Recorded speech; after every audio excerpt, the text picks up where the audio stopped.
గత 4 సంవత్సరాలుగా ఒంటిమిట్ట చెరువుకు నీరు లేక త్రాగునీరు, సాగునీరు అందక మండల రైతులు, ప్రజలు అనేక ఇబ్బందులు పడుతున్నారు. కూటమి ప్రభుత్వం అధికారంలోకి రావడంతో టీడీపీ నాయకులు శ్రీరామ ఎత్తిపోతల పథకం ద్వారా నీరు అందించాలని జిల్లా కలెక్టర్ శివశంకర్ దృష్టికి తీసుకెళ్లడంతో ఎట్టికేలకు సోంశిల బ్యాక్ వాటర్ వద్ద నిర్మించిన పంపింగ్ నుంచి పైపులైన్ ద్వారా ఒంటిమిట్ట చెరువుకు టీడీపీ నాయకులు నీరు అందించారు.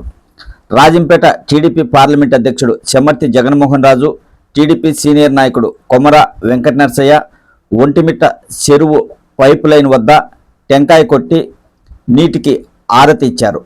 ఈ సందర్భంగా వారిరువురు మాట్లాడుతూ కూటమి ప్రభుత్వం ప్రజా సమస్యల పరిష్కారానికి ఎల్లవేళలా కృషి చేస్తుందని తెలిపారు.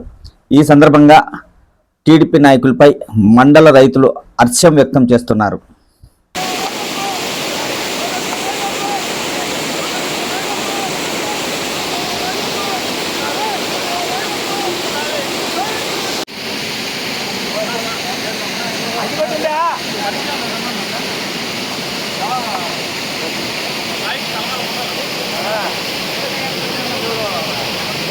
దగ్గర